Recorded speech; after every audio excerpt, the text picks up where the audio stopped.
Well, just a quick update review of my upgrade for the Harbor Freight wood lathe. This one is actually, I bought it in Spain. I'm living in Spain, so this one is actually, I think it's called a Woodman or something, but it's pretty generic. But it looks exactly like the Harbor Freight wood lathe. Since I've been using it for 3 years, it's been really, really good. I've been able to turn some pretty nice bowls with it. I have no problems with vibrations.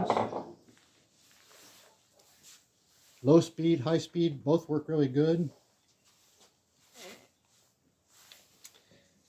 And I've had a couple of requests to give a little more detail of what I did. So basically, on Amazon, I got a 1.5 horsepower motor. That was 148 bucks on Amazon. It's a 230 volt motor, and it's 3-phase. And then I bought the variable frequency device, I think it's called, and it'll power a well, the motor was a 1.1 kilowatt, and so this is a 1.5 kilowatt VFD, and that's also 3-phase. And then I bought a pulley for 12 bucks. The VFD was 75 bucks, and it still runs nice and smooth.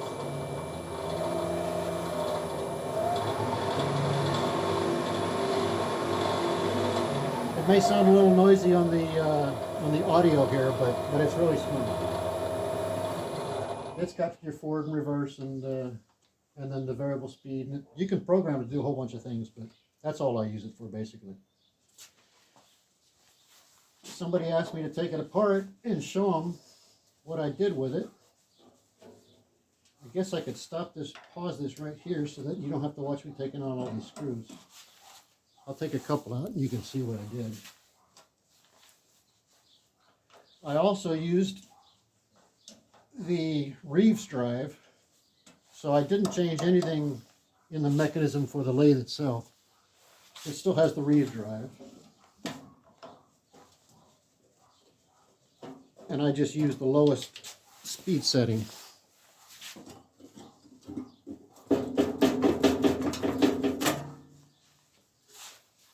I bent this cover just out of regular sheet metal. Got a little slot in it, drops right in. Let me pause this here so I get all the rest of these screws out, and I'll show you what I mean.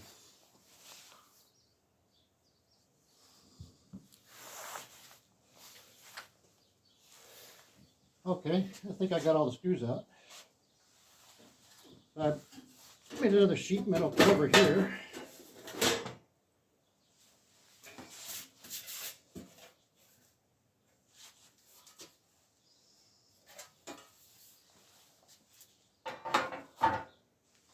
Sheet metal on the side.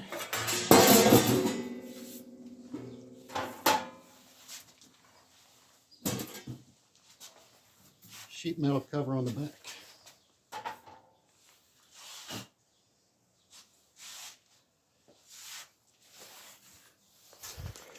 So I haven't had this open in about 3 years. Yeah, it's not too bad. It's a little dusty. So as you can see, it still has the Reeves drive, and I just replaced the original motor, which was sitting over here, and the other part of the Reeves drive over here. So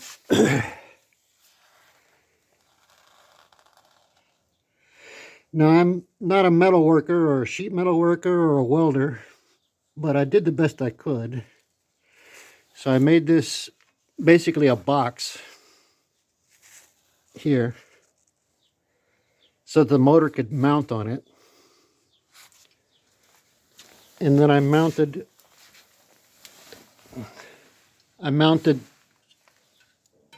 this box that I made. I just used a bunch of well, I don't know what you call it, square tubing, and just welded them together. And then I have a couple of pieces of square tubing that comes out here. I just covered over the ends. And then I mounted that. Normally, oftentimes this lathe will just be pushed all the way out to here, but the headstock, I pushed the headstock in a little bit so that I'd have this to hold on to. I don't know if you can see much under here, but it's clamped on to the cast iron right here. And that supports the motor.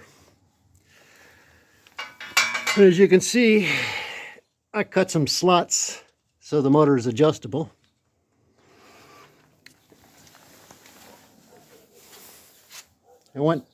I took a piece of rope after I put everything together. I put a piece of rope around here to get the measurement, and went down to the auto parts store and asked them for a belt that fits that.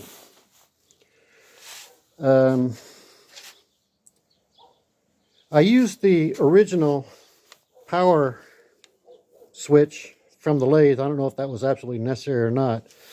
So the power comes in through the wall, goes to this switch, and then from this switch, then it goes up into the VFD. That's the power to the VFD.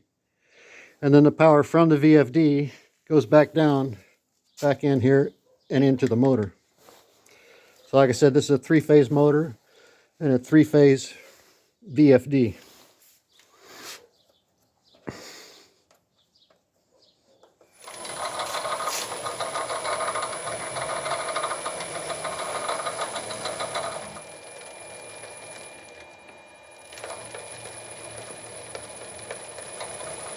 I don't use it at a low speed for much of my turning, but I do use a low speed for when I'm varnishing.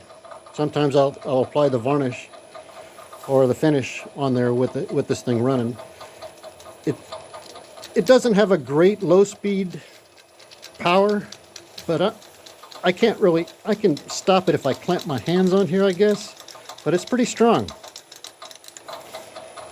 And what I could do and what I need to do is I'd like to get a smaller pulley, even than that one. I think that's a 70 millimeter pulley. If I got a smaller one, it would give me more low end torque.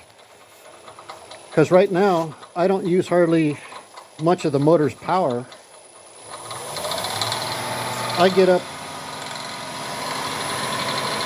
roughly a little over half of the speed of this motor. It can go a lot faster, but I don't have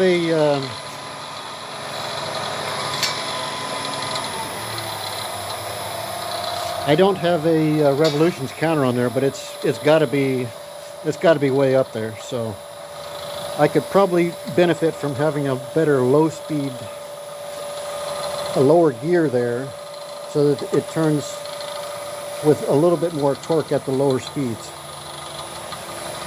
But I've never had a problem of it bogging down when I'm in the normal course of my turning. And like I said, I've tried washing machine motors for variable speed with a variable speed controller, and it didn't have any very good low speed torque on it. But this one does a pretty good job. So there you have it. I don't know that I can explain much more of it. I think I've given you all the details I can on it. It's quite dirty, but like I said, this thing gets some use. I probably abuse it a little bit more than I should, because I do a lot of polishing on this lathe, and I get all the polishing compound all over the place. But it's a working lathe. It's not designed to sit around here and look pretty. So there you go. That's all I have.